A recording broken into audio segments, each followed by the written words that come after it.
Are you downsizing? Maybe need more room because of additions to the family, or possibly seeking that dream home you've always wanted? Well, Tim Eisner at Royal LePage Atlantic is the guy for you. With a proven track record and multiple awards, Tim goes above and beyond to find out your needs and exactly what you're looking for. So if you're seeking a new home or trying to sell your current one, contact Tim at 902-499-5717 or check him out on Facebook at Tim Eisner. Again, that's 902-499-5717. Trust me, when all is said and done, we'll be saying Tim Eisner strikes again.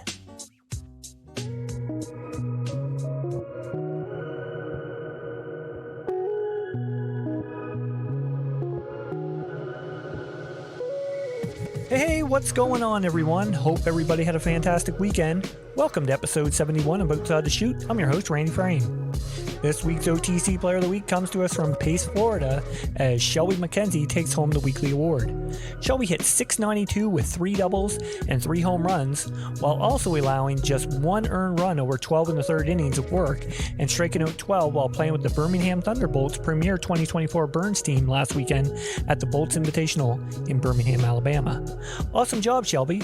I'm sure we'll be hearing your name a lot more down the road. On to this week's guest, and we sat down and chatted with Ball State University alum and Canadian Olympic Bronze Medalist, Jen Gilbert. Jen has had an amazing career as she has been with the Canadian National Team program dating back to the U16 National Team in 2009. She has won a Pan Am Games silver in 2019 and of course an Olympic bronze this past summer in Tokyo.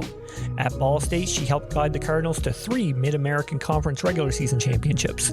She holds nearly all of Ball State's single-season offensive records and is at or near the top in every career category. With 75 home runs, she holds the NCAA record for a Canadian-born player. We're going to talk to Jen about getting her start in the game down in Texas, how she told her mom she wanted to play the Olympics for Team Canada when she was 8 years old, her amazing career at Ball State, the roller coaster of emotions leading up to Tokyo, as well as her newest endeavor, Jen Gilbert Softball Academy. This was such a fun chat as Jen was an absolute joy to talk to. I'm sure she's going to have tremendous success in everything she does. With that being said, grab that drink, sit back, relax, cause here we go. I got the world in my palm, like camera action, it's on. I can't describe what I'm feeling, ain't never felt this freedom. I got the world in my palm, like camera action, it's on. Ain't never felt this freedom. Could you say that anything goes, anything goes, anything goes, anything goes, anything goes, anything goes.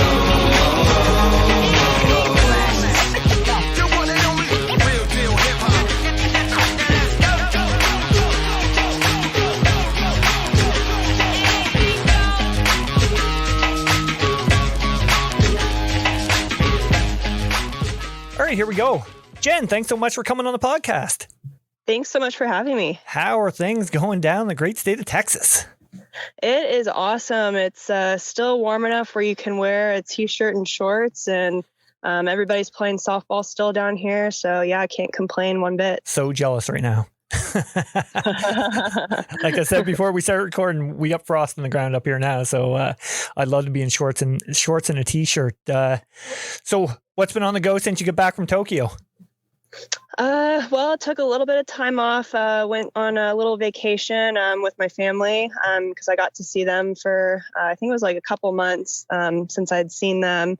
And then kind of started my own business, cleared some stuff out and made some space to put, install some turf, and I got a cage up and bought all my equipment that I needed. And I decided to open my own softball facility, and I just give lessons and clinics out of there. And I really, really wanted to make it a place, a source for knowledge and for, softball girls in the area to grow. And it's in the Dallas-Fort Worth area. So it's the same area where I played softball and I grew up and learned to love the game. And so this is my way of giving back to the area that, did so much for me and just kind of showed me the game of softball. Right on. I was going to touch on that a little bit later, but hey, let's jump onto it now.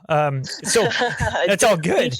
It's all good. Is that something that you had a passion for like early on, like after I guess before you knew you were going to be done after the Olympics? Is this something you had in your mind from the get-go? Yeah, it was kind of, I always wanted to teach. Just from a young age, I always wanted to be a teacher. And when my mom, she kind of brought it up, was like, well, why don't you just teach softball? Like you love the game. You have a mind for softball. Why don't you just teach when you grow up and become a coach? And I was like, yeah, that's a great idea. And Absolutely. Yeah, so I was a college coach at my alma mater, Ball State, for a couple of years, and so I got to do that, and absolutely loved the program, loved the girls that I got the pleasure of coaching. But there was still a side of college coaching, and I mean, my college, coaches friends that listen to this, don't take any offense to it, but there's a lot of there's a lot of business parts of it, and a lot of administration type parts of college coaching, and there's recruiting, and so I didn't enjoy that side of it. I just enjoyed the teaching aspect of it. And so I was like, well, I'm sure I can, what are the other options? And so I actually went to the coaches convention in Las Vegas. It was in, I believe, 2015.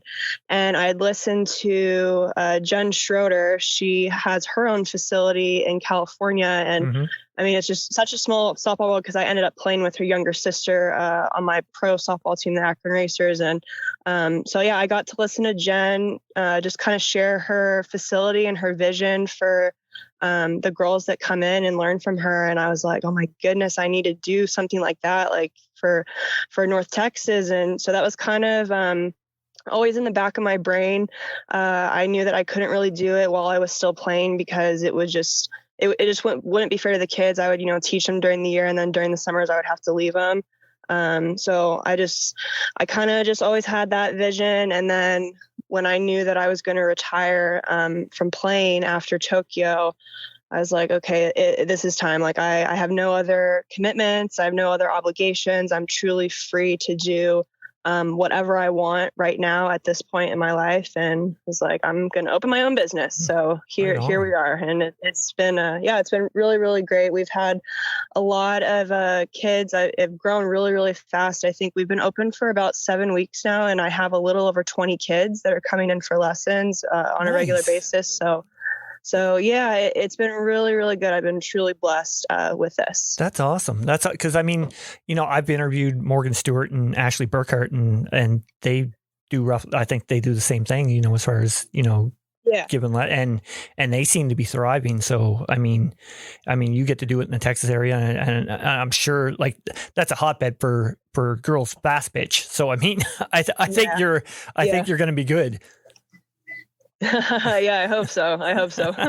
So has it sunk in yet that you're an Olympic medalist?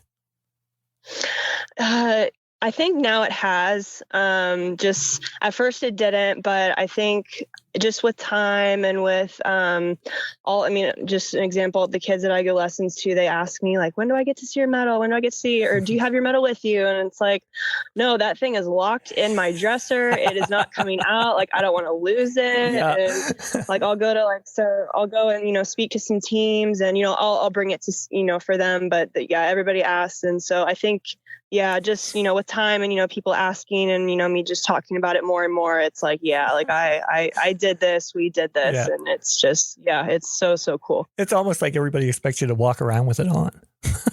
Right. Yeah. It's like everyone thinks that I just hold it in my purse. It's like, no, like that thing's heavy and it's like valuable. Yeah. And no. That thing's only coming out for special occasion. Absolutely. I mean, we'll get into that moment a little later on. One thing I like to kick the podcast off with, kind of break the ice, a little something called quick pitches. I'm gonna throw some questions at you. Random. Right. They're random. So you answer them as best you can.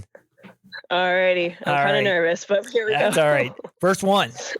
If you had to live off one food for a week, what is it? So for this one, it's easy. It would be meat, because I don't eat meat anymore. I'm a pescatarian, so I only eat fish. So that one, It would be any cow, pig, or chicken. That would be it. Okay. What's the biggest thing you miss about Ball State University? I think I would miss, I mean, obviously aside from the people, I would miss Cannon's. It's this really, really good little bakery shop. They have the best cheesecake ever, and I cannot find anything similar in, the town where I live in now. And yeah, so I'd say Cannon's. Oh, cheesecake's so good. It is. Okay, besides the bronze medal win, most memorable moment on the field? I would say Danielle Laurie's pitch against Japan. We had bases loaded. I think it was 2 outs, I believe. And so the pitcher only has 20 seconds on the clock to deliver the pitch. Otherwise it's called a ball. Yep. And so I think the score was either tied or they were up by 1 run. So if she wouldn't have thrown the pitch at the time that she did, we would have lost the game right then and there. And so all of us, we were like, throw the ball. I don't know what it was, but I don't know if there was like a signal mishap or she didn't know what pitch was being called by Rafter. But so and we could hear Rafter throw the ball. And so everybody could see she didn't even have a grip on the ball, but she somehow miraculously threw a strike. Yeah. And so yeah, it was I will forever remember that pitch for the rest of my life. No doubt. I remember watching it. Oh yeah. That was crazy. Mm-hmm. I think everybody across Canada was screaming, throw the pitch. Yeah, exactly. Oh my goodness gracious. Yeah. Okay. Next one. Best thing about growing up in Texas? I'd say the warm weather. And I was able to play softball at a more consistent basis, just because it was warm down here. I know whenever I went to go live in BC and I trained for a year up there, I coached at a high school softball academy. And I know that the girls, they would say that they weren't able to play as often as those of us that grew up, where it was warm. So yeah, I would say the warm weather. Oh, right on. Actually, I'm going off track. When did that happen? When were you coaching up in BC? It was fall of 2018 and then spring of 2019. Oh, nice. I never knew that. Yeah. I mean, I go into detail with my research and everything, and I never came across that. So. Next one. If you could visit one place on Earth, where is it? Probably Paris, France. I always wanted to go to visit the Eiffel Tower and take that picture. Some people, I think a few of my teammates did it actually in 2014 after World Championships, but they do that picture where they're super, super close, but then it looks like they're touching the tip of the Eiffel Tower. Yeah. I don't know what it's called, but that kind of style photo. It's man, that's on my bucket list. And also just to see the city, there's just so much rich history and culture there. And so yeah, I'd for sure want to go there. Right on. Biggest idol growing up? Aside from my mom, it would be Jenny Finch. I just really related with her because we have the same name. We both have blonde hair, and at the time, I was a pitcher.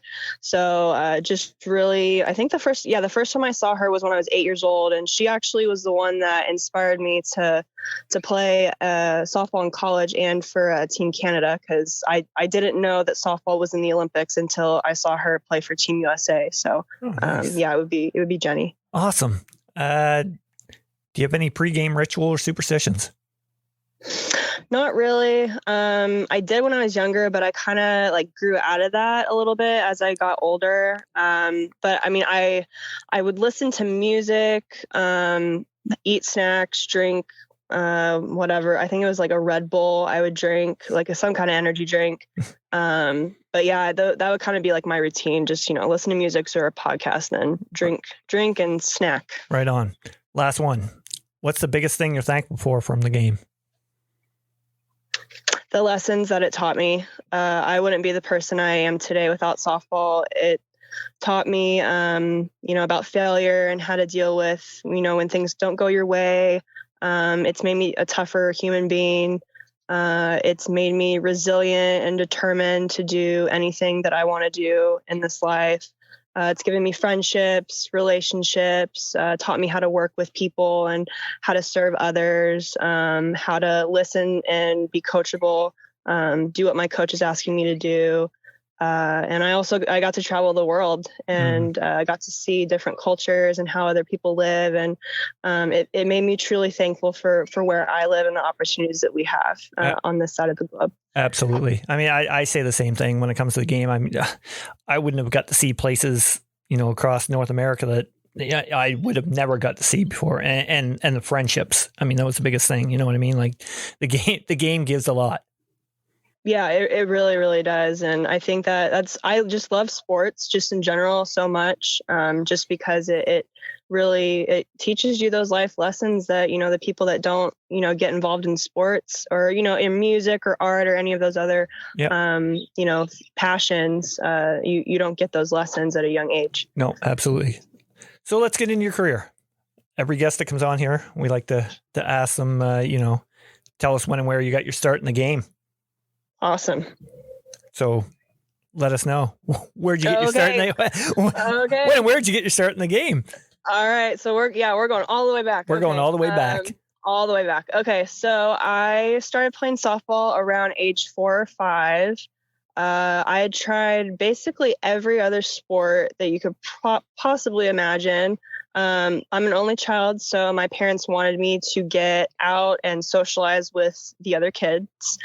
And I tried gymnastics, ice skating, ballet, tap dance, so many others that I can't remember right now. But softball was really the only one that stuck.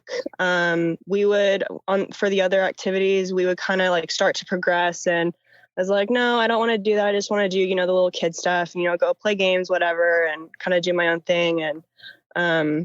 And yeah, so once I started playing softball, I just would want to stay at the field all day and I wanted to keep playing. And I had gotten the opportunity to go for our little recreation league that we have. The more talented players got invited to make a tournament team for one weekend. And so we played that tournament, and that's the first time where I had gotten to play like 5 games in one day. And I remember at the end, I told my parents that I want to come back the next day and play like 5 more games. And so I was just like, yeah, I want to play softball. I want to get on a tournament team. So my mom found me a tournament team, and I started playing travel ball around I think it was 7 or 8, I believe. And so started playing competitive softball at that point. And so when I was 8, my travel ball team at the time went to the College World Series in Oklahoma City, which is about 3 hours from where I grew up. And that's where I had said earlier, I had saw Jenny Finch for the first time. She was pitching for University of Arizona. Mm-hmm. And I just remember walking into that stadium and seeing all the people and the crowd going nuts, and, the just so competitive teams that were playing. And I just knew I want to be here someday, and I want to play on this field someday and in this stadium. And I want to play at the highest level of the sport. And so that was the goal. And I remember it was maybe a couple weeks later, I was riding in the car with my mom and just kind of looking out the window. I don't remember where we were driving to, but I just was looking out the window, just kind of, have my little 8-year-old thoughts. And I turned to my mom and I said, Mom, I'm going to be a great softball player someday, and I want to play for Team Canada in the Olympics someday. And my mom, being like my mom, she said, honey, that's great, but it's going to take a lot of hard work. And I said, I know, but I want to do it. That's awesome. And so my mom, she really took that to heart. And so she took me very seriously, that thought of mine. And so she always, from that point on, always got me the best coaches, put me on the best teams. She is just a researcher at her core. Whatever you want to know about, she will find it online. And so she, researched all these great coaches and how they teach the game and the drills that they would use and all of this stuff. And my mom never played softball ever. She was a volleyball player, and she played track, and she rode horses competitively in Alberta, where she grew up. And so this was entirely a new thing for her too. And yeah, it was always kind of our thing. She would always take me to the ball field, and she would, when I was a pitcher, she would be my catcher, and she would put on the softball gear and she'd catch for me, and she would soft toss to me and hit ground balls to me, and so she was really like my coach in that way.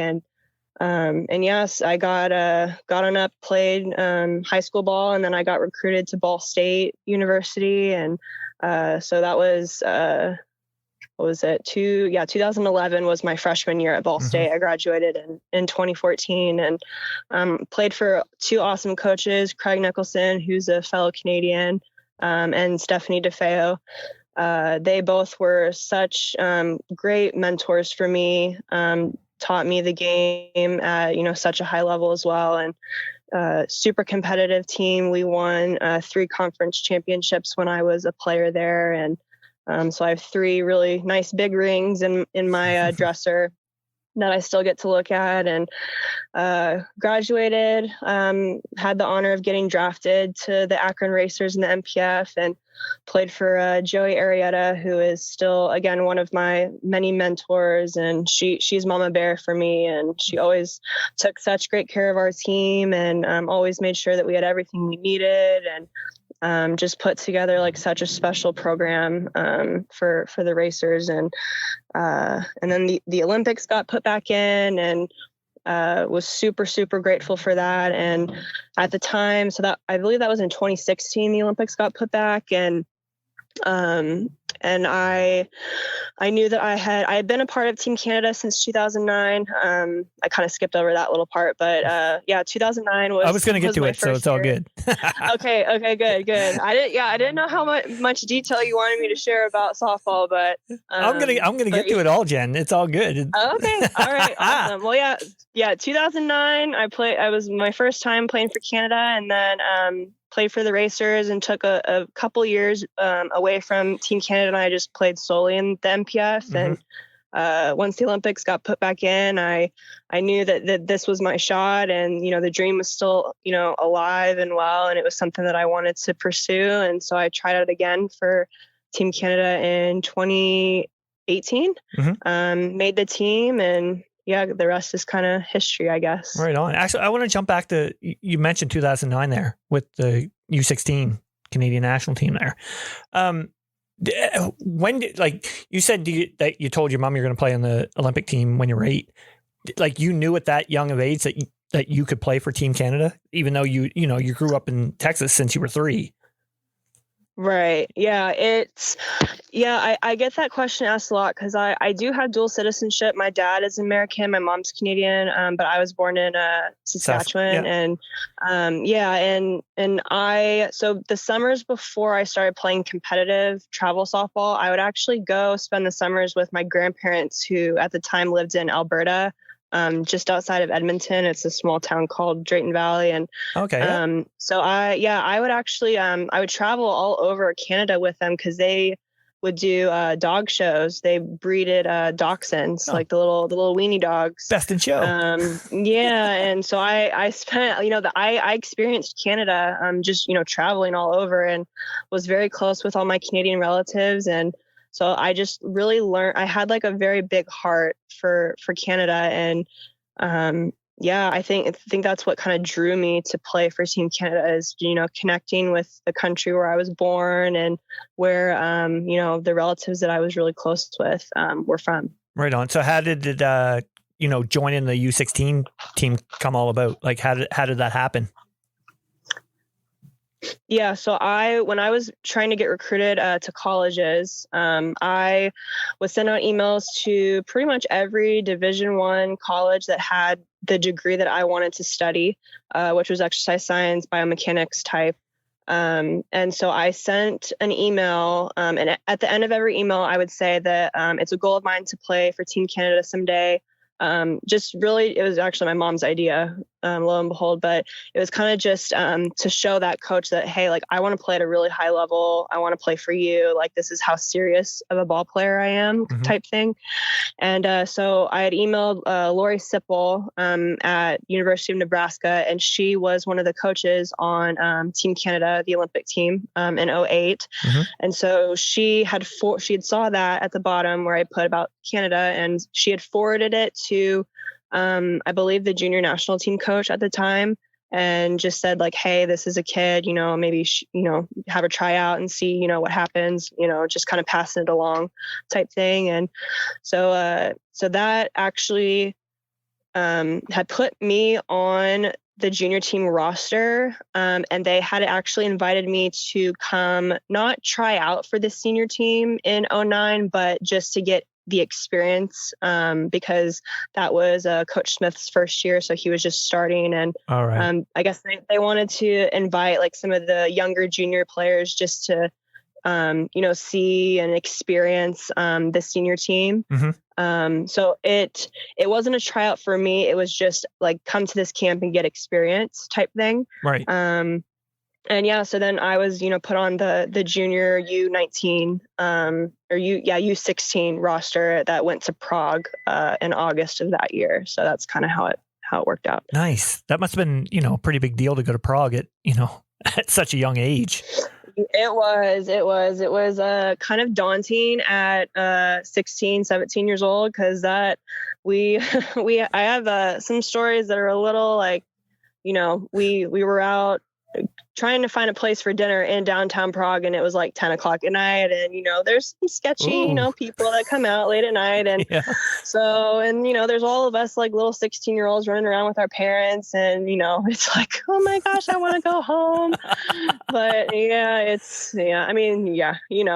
that's any place, but it certainly was an experience. No doubt. Absolutely. So so of course this was around your recruiting time. So what led to the, commitment to Ball State? Yeah, I think it was once, and I mean, I had no idea about Ball State. I didn't even know it existed until I had gone on campus. But I think it was just Coach Nicholson himself. He was extremely knowledgeable. He was a high-level coach. He had actually coached the Chicago Bandits in the MPF for a few years before I had actually ever shown up as a freshman on campus. And I knew that he was leading Ball State's program in a good direction, and that he wanted to win. He wanted to go into postseason and, go as far as it would allow. And just his mind for the game. And the fact that he was Canadian was cool too. I mean, it wasn't a deal breaker or anything, but and then the campus at Ball State, it was a smaller campus. You can walk end to end in like 10, 15 minutes. And it wasn't in Texas. I didn't want to go in state for school. I kind of wanted to branch out and get away from home and get away from mom and dad. But and they had what I wanted to study. I have my degree in exercise science, and then I have my master's in athletic coaching. So they were one of the few schools that actually offered a master's degree in coaching, which is what I had always wanted to do. So yeah, I'd say the softball program, and then education, and just, some other things like campus and, the location type thing. It's in really... Indiana, isn't it? It is, yeah. Yeah. So how are the winters? It was an experience. I learned that I am not a cold weather person. I thought that I would like the snow, and I no longer like the snow. So yeah, it was an experience that I needed to have. That's hilarious. It was good. Yeah. Yeah. Nothing like a player that played in the Canadian Olympic team that does not like snow. Exactly. It's like, nope, get it out of here. Yeah. Actually, one thing I found hilarious was the fact that, when you went to Ball State, you went there as a pitcher slap hitter and you turned into a power hitter, Yes. How did that all come about? Well, so it was my first 2 weeks, my freshman year. I get a text message from Coach Nicholson, and he says that I need to see you in my office. And, little me is, You're like, oh, thinking, no. okay. Yeah, it's like, I mean, for anybody that knows Craig, you do not make this man angry. Like, he is very, like, you just want to always keep him happy. You don't ever want to make him mad. And so I was like, what have I possibly done? I've been here for 2 weeks. Like, why does Coach want to see me? And so I told him, like, I was, in class, but, could we meet at the field? And he said, yeah, that's fine. So I get to practice, and he just, kind of takes me aside on the field and just straight up asked me, are you going to be upset if you don't get to pitch here? And I said, nope, honestly, like, no, I had enjoyed hitting more than pitching. And I even told him for the junior team, because I was still on the junior team at that time, that I play shortstop and center field. And I barely ever got to pitch, and I was totally fine with it. So he said, okay, cool. And then he also kind of mentioned that I don't want you to slap anymore. I just want you to focus on hitting. Cause he kind of, we would have early hitting practices. It was optional in air quotes. Yeah. But we would show up to hit, and so I would be slapping, and then I work on power slapping. And so I'd slap the ball to the fence. And so he said, hey, I just wanted to see you hit like normally. And I said, okay. And then they eventually, started going over the fence. And so that's kind of where we got to the point, like, okay, well, what's the point of you slapping if you can hit the ball over the fence type thing? And so he just completely redid all of what I was recruited to do. And so yeah, I graduated as an outfielder and a power hitter, and it was the first time where I actually really needed to figure out how to properly outfield, and to, any ball that hits you, you got to catch it type thing.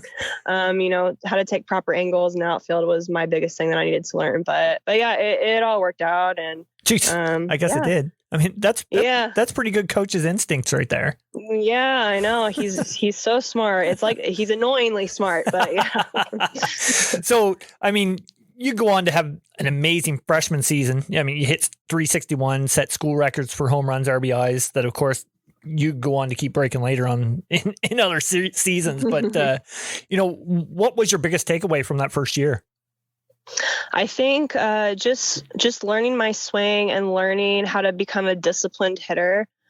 Craig, he still jokes to this day that my freshman year, if the ball was moving and it was yellow, then I would swing at it no matter where it was. And so he would get frustrated with me. He's like, you could be such a good hitter if you just, swing at pitches that you can actually hit. And it's like, okay. And so I was kind of, trying to understand that part of the game, like, okay, like I'm a good enough hitter, I can hit anything, but it doesn't mean that I should swing at it, if that makes sense. Because I mean, you get to college, the college pitchers are so much better, and they can get you out on those kind of pitches, and so I really had to learn how to be patient and wait for that good pitch. Right on. Now, that same year, you'd represent Canada WBSC World Juniors in South Africa. How cool was that experience for you? So cool. I hope that I get to go back to South Africa someday. It was so beautiful there. The food was awesome. The culture was just phenomenal, and just so different from anything that I'd ever experienced. And we got to see Table Mountain. It was right where the fields were. Mm-hmm. And so we got to see that every day. And I mean, it's one of the one of the 8 wonders of the world, I think. Right. I don't know if there's 8 or 9, but yeah, that was super, super cool. No doubt. So do you think that, the success you had at Ball State your first year helped in that confidence going into that WBSCs? Because I mean, you hit 411 in the tournament, so I mean that's not too shabby. Yeah, I think so, and just having all the reps that you get from college practices and the level of coaching and everything, and also I kind of was just maturing in myself as a player, and so yeah, I think it all kind of worked itself out at a good time. Yeah, no doubt. So let's go back to Ball State now. You'd have an incredible 4 years there. Like I said before, you set numerous single season career records. What are some of the big moments that, stick out for your time there? I think the girls that I played with were all so competitive, and a lot of us were passed over by like the big name schools, the Power 5 type schools. Mm-hmm. And so we all really kind of had a chip on our shoulder. We were that mid-major school that would go out and beat ranked teams. Like we would play Missouri and Arizona State and other teams like in the Big Ten, and like Notre Dame was an in-state rival of ours. Same with Indiana, IU, and so we would go out and we try to beat them because we kind of took it a little personal because a lot of us would try to get recruited by those schools and they didn't think that we were good enough. And so I think just being like scrappy and blue collar type. And just like fighting for what you want. And we had a saying at Ball State, nobody works harder than Ball State in our conference. And because we knew that we were, we won conference year after year after year, and we knew that there was a target on our backs, and we embraced that, and we really took a lot of pride in ourselves and was like, no, like the MAC is ours. Like we run this conference, we own it. And I think just that sense of, we work our tails off, and, nobody works harder than us. And we get up at 6 a.m. We're going to be getting something out of it. Like we work so hard and nobody's going to take this away from us. And that's kind of how, we were on Team Canada too. We did, everything. We worked on, nutrition, strength and conditioning, and the mental game. And we're working on so many things to make us better. And that would set us apart from our opponents. And I think just that sense of work ethic really is what I learned the most. Yeah, no doubt. I mean, I think I could say you guys won 3 MAC championships. Am I correct? Wasn't it? Yes. Yeah. Yes. So I mean, obviously you guys had team chemistry, and you guys had team chemistry with Team Canada. Because I mean, I witnessed it firsthand, like watching you guys, and I've talked to almost every girl on that team on this podcast now, and it's all about team chemistry. I say it all the time on here. Team chemistry goes a long way. From your point of view, would you agree with that? Yeah, 100%. You're a team. You have to work as a unit. And if there's some, parts that aren't working, because we're all different. We're kind of like a puzzle. If you're missing pieces of the puzzle, it's not going to be a puzzle. It's not going to be complete. So absolutely, team chemistry is really important. Yeah, absolutely. Before we leave Ball State, I got a couple things I got to touch on. How cool was it to hit that 66th career home run against North Dakota State, past Jen Yee as the NCAA all-time home run leader for Canadian-born players? That must have been pretty cool. Yeah, it was. And, Jen Yee, she was a real, and again, I have so many mentors, but I spent a lot of time with her my first couple seasons on the senior team when I had made it in 2012. And I was her roommate and, hit behind her in the batting lineup. And, we always would hit together during warmups. And so I really got to learn a lot from her. But yeah, to break her record, I was like, sorry, I love you, but I'm passing you. Yeah. But yeah, she's awesome. Oh, she's such a good hitter and patient too. Such a good hitter. The amount of I think she ranks first in career walks in the NCAA or something, like 1 or 2. So, I mean, that doesn't surprise me at all. Yeah. Yeah. Going up, having the batting average you do, but still having that amount of walks shows you how good a patient of a hitter you are. The other thing I want to talk about from Ball State, I come across this afternoon, and this was just me sitting here doing my research, and I come across the YouTube video from Ball State when you're doing. Oh goodness! You guys did a top 10 of why you're an All-American. No, I remember that. It was so awkward to film and watch afterwards. Oh my god, I laughed. Who was the player that the very end, and I think she was in a couple of them, had the glasses, and they said, she come on for number 1. She's like, she's Canadian? Yeah, that was Taylor. She was in my class. She was our first baseman. Yeah, she thoroughly enjoyed. Yeah, she loved the lines that she was given. I was like, oh goodness. That was awesome. Anyway, that's a little sidebar. Yeah. Anyway, Yeah. so you'd be drafted 10th overall, like I said before, to Akron Racers in the MPF. That must have been a cool feeling knowing you get to continue playing the game you love at the professional level.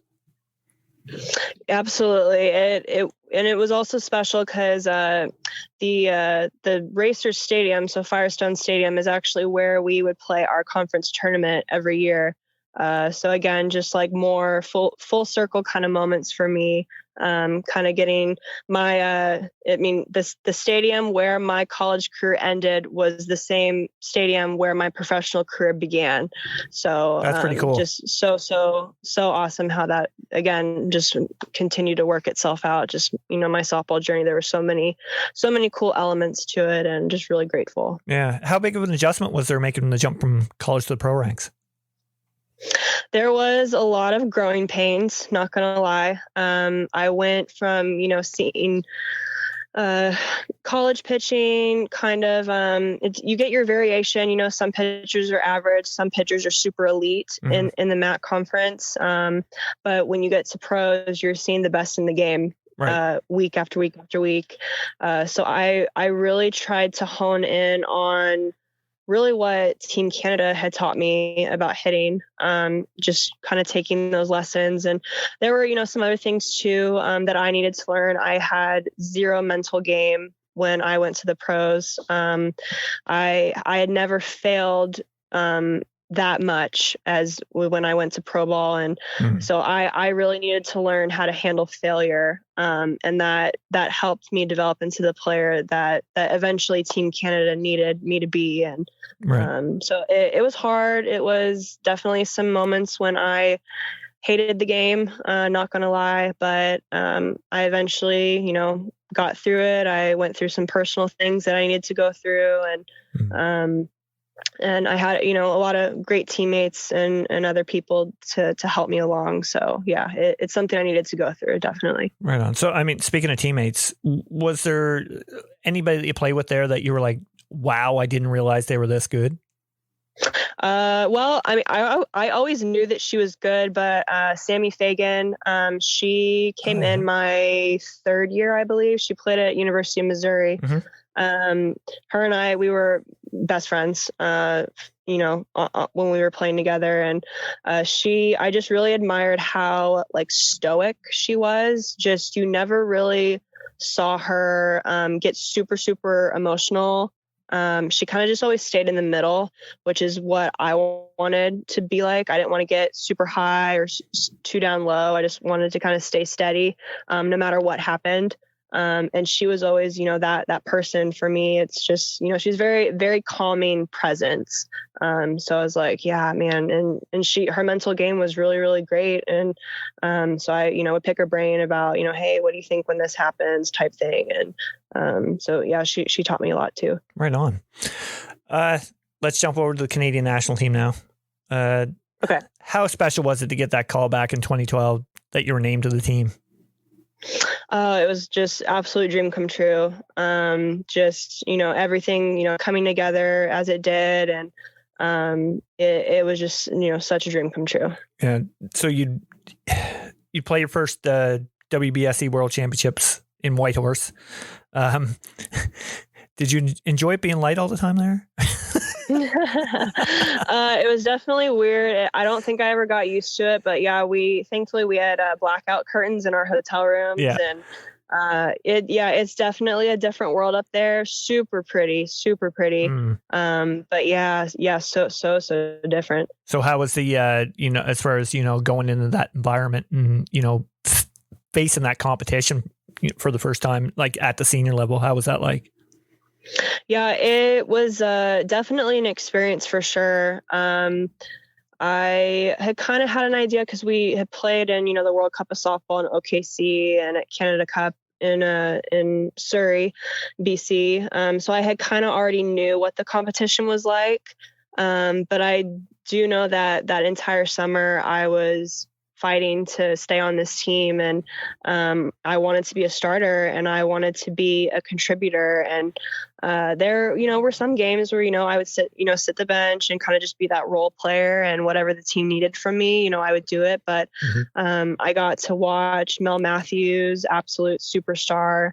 I wanted to be like Mel Matthews. I mean, she was by far, next to Yi, the best like lefty power hitter I've ever seen. Still to this day, just so smart, knew what the pitcher was throwing before she even threw it. An absolute stud. Awesome. So let's fast forward a couple of, no more than a few years. How excited were you, when you got word that softball was being put back in the games for Tokyo? I mean, did you have flashbacks of that conversation you had with your mom when you were young? Oh yeah. I went nuts. I mean, I was in my house and I was like freaking running around, and like I was posting on Instagram, like, it's back, like we're going, like, yes, let's go. And I mean, everybody in the softball world was doing it, because I mean, it was all something that everybody wanted. We got taken out 12 years before, and it was just such a gut punch to our sport. And so yeah, absolutely, I called my mom and she was like, so like, what do you think? I was like, I'm gonna do it, I'm gonna try out again. And you were coaching at this point, weren't you? I was, yeah. It got to the point where I could no longer coach and play because I wanted to be all in for our team and, train full time. I mean, it's the Olympics. It's not, some part-time training. Yes. Yeah. So I actually had made the decision to resign from my position as assistant coach at Ball State. And, that was a, kind of a bittersweet moment for me. I mean, Ball State's a very special place to me. And, but I knew that's what I needed to do for our team and for myself. And I mean, it also wasn't fair for me to split myself, kind of be half in for my Ball State kids and our program like that. So yeah, I made that decision and moved back home to Texas where I grew up, and moved back in with my parents and lived with them for, the past 4.5 years, and trained full time. So yeah, that's what we had to do. How was that? You lived on your own as an adult for, a few years, and then moving back in with your parents. That must have been a little bit of an adjustment, wasn't it? Yeah, it was adulthood in reverse, if you will. It's like, okay, I got my own house. I have, my 2 dogs. I have my own big girl job. I have my own, I just had bought a truck actually. And so I'm making all of these, big girl purchases and big girl moves. And then I, moved back in with my parents at, age 24. And so it definitely was an adjustment. And, it was hard. I'm not going to lie. I see other people who are kind of advancing in their adult life. They're getting married, they're having kids, they're, getting to go on, vacations and trips. And, I'm, sitting here and, I'm, you sometimes forget, like, hey, you're training for the Olympics, right. You're not like other people. And, so yeah, that part was kind of hard, but I mean, now it's 100% worth it. Yeah. I'm sure those 90% of those people going on vacations would die to be able to go to the Olympic Games. You know what I mean? Exactly. Yeah, exactly. So, talk about the process of getting to Tokyo, because I know that was definitely a roller coaster of emotions. Yeah, it was hard. This is the most strenuous training, rigorous training that I had ever gone through in my entire life. I mean, as it should be. Because this is the highest level of sport, is the Olympics. But yeah, just everything that we were working on, everything that we were studying, it does take a toll on a person. And I mean, we were all in it together. We all leaned on each other.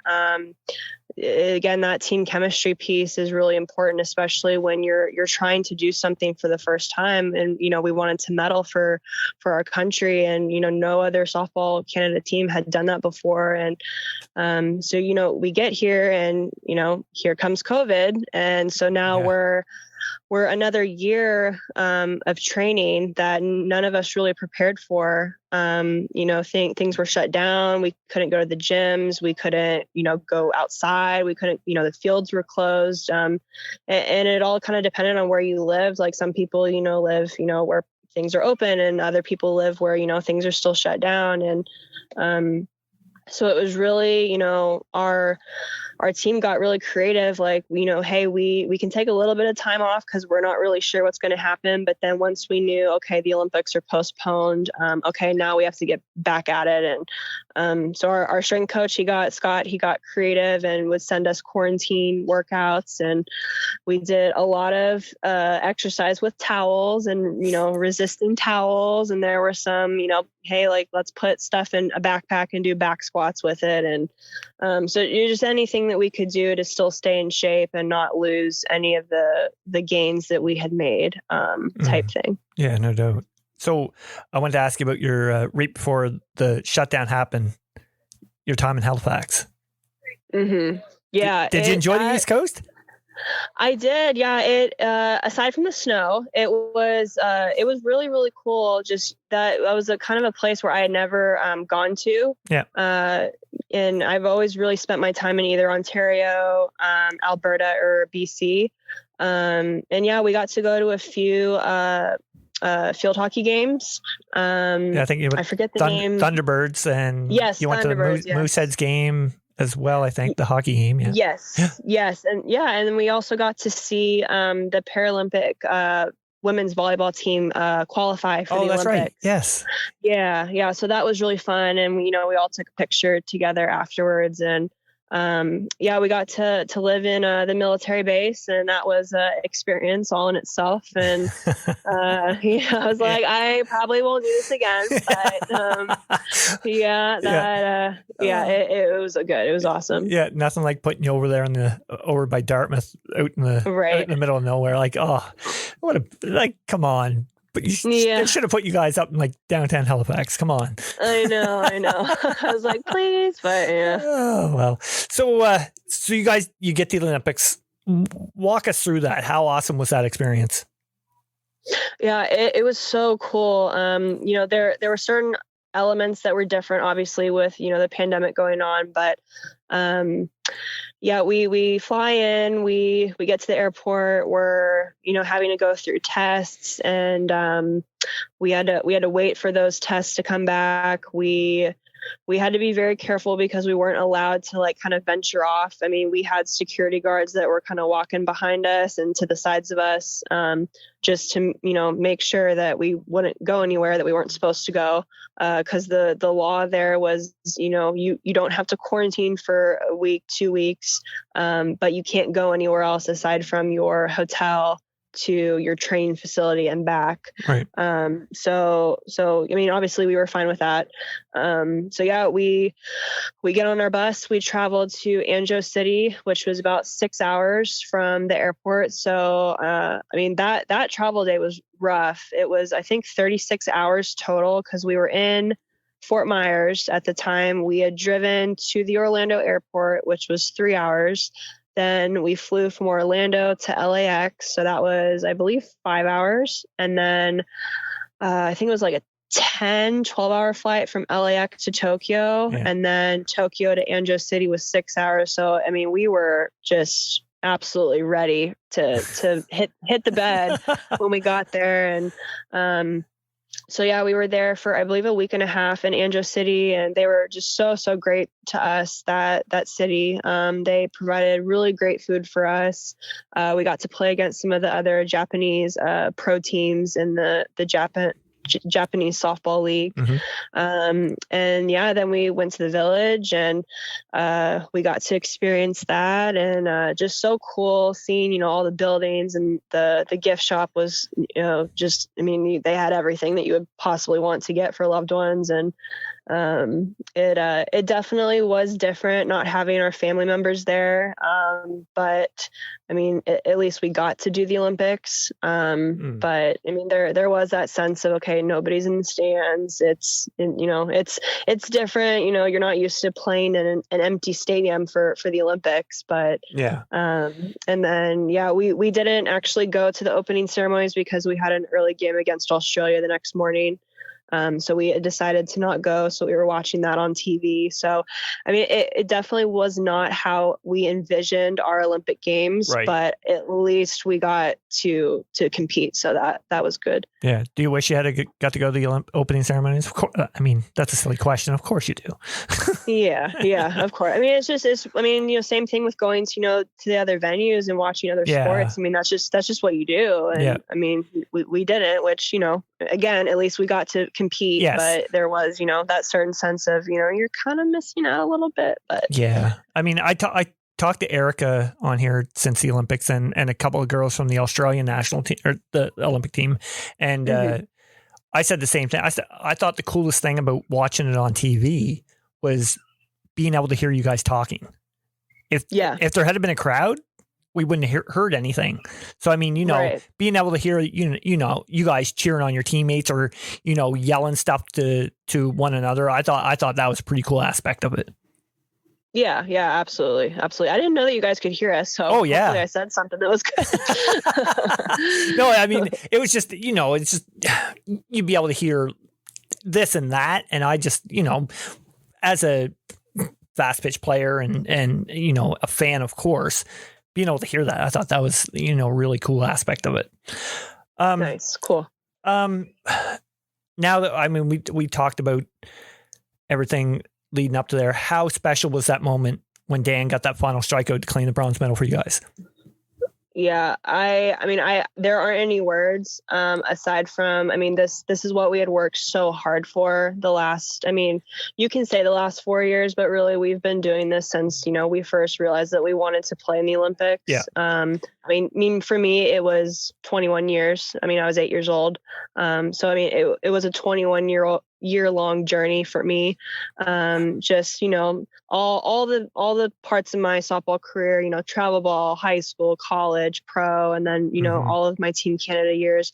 I mean, every opportunity, every moment for me to learn, every, really low moment where I thought that like, hey, I don't think I can play this game anymore. It's just getting too hard. I mean, it's to quote Tom Hanks in A League of Their Own, it's supposed to be hard. That's what makes it great. And great movie.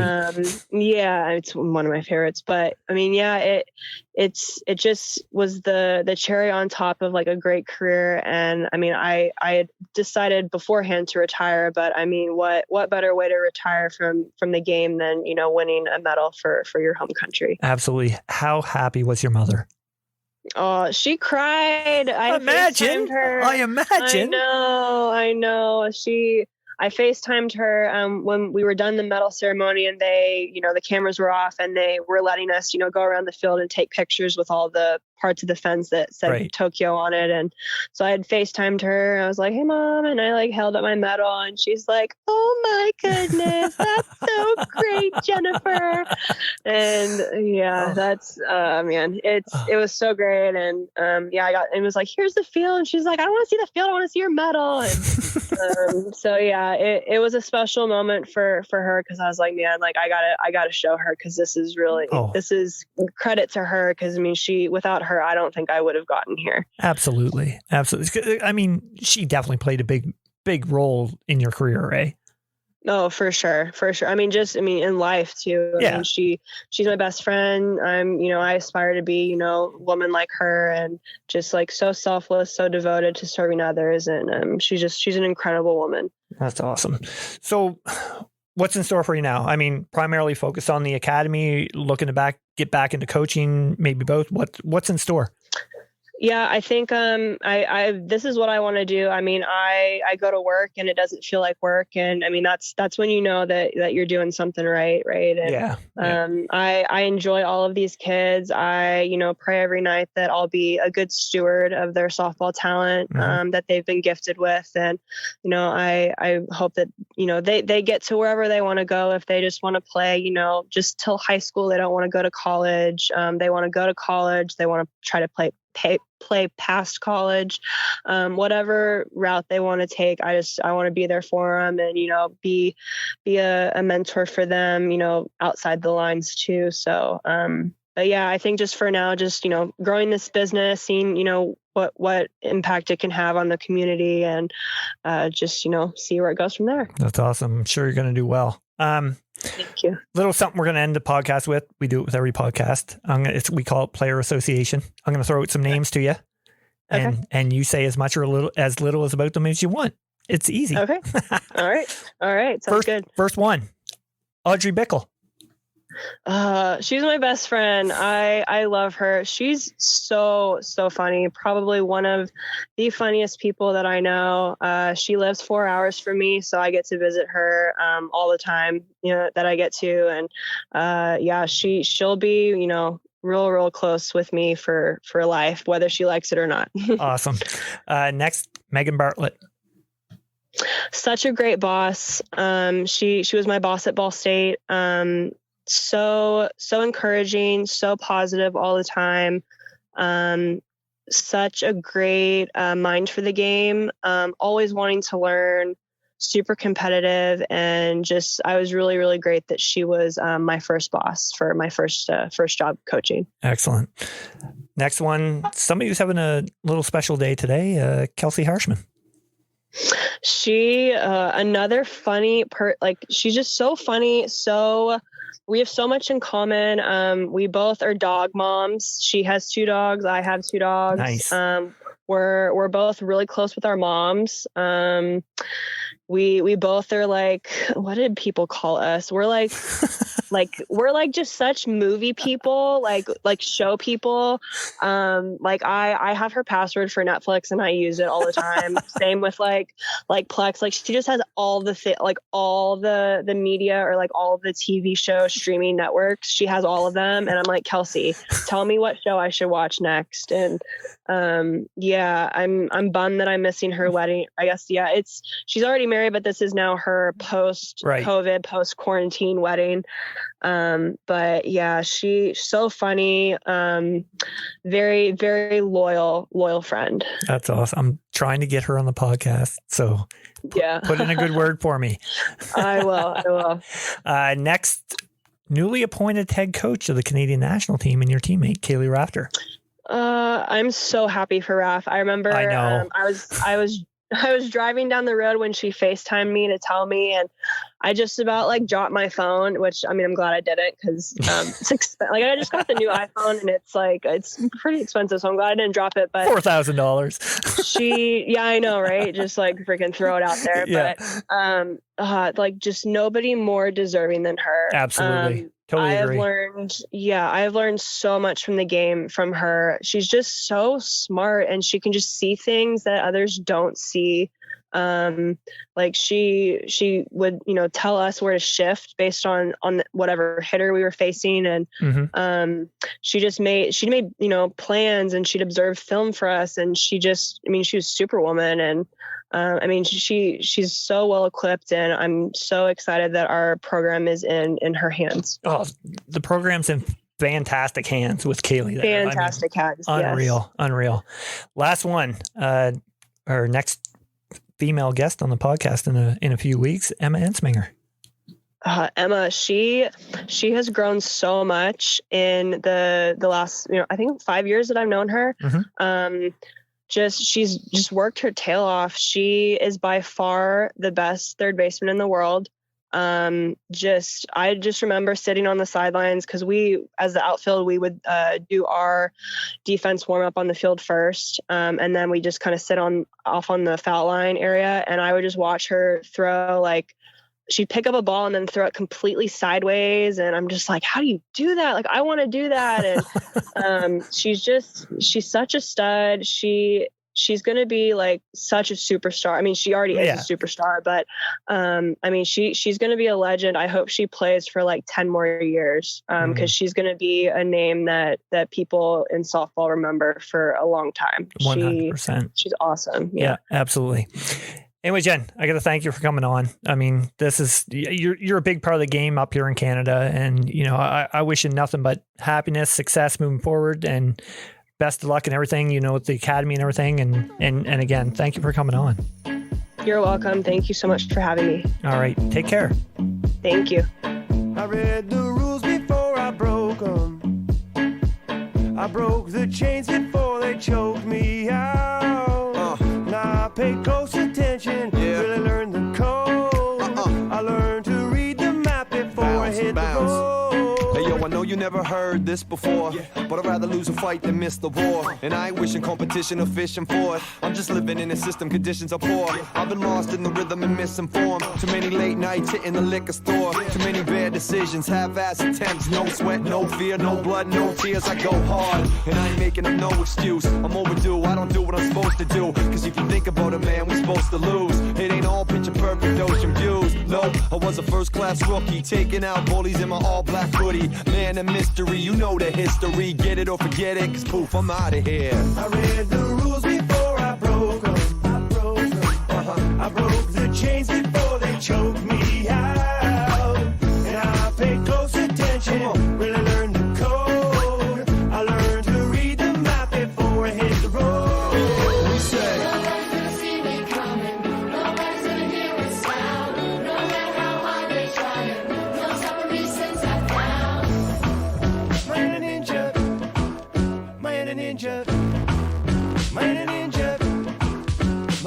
hey yo, I've been high and I've been real low. I've been beaten and broken, but I healed though. So many ups and downs, roughed up and clown. We all got problems, but we deal though. I'm trying to do better now, find my inner peace, learn my art form and find my energy. When my back's on the wall, I don't freeze up. Now I find my inner strength and I re-up. Here we go. I know I never been the smartest or wisest, but I realize what it takes. Never dwell in the dark, cause the sun always rises, but gotta make it to the next day. It's a feeling that you get in your lungs when you run, but you're running out of air and your breath won't come.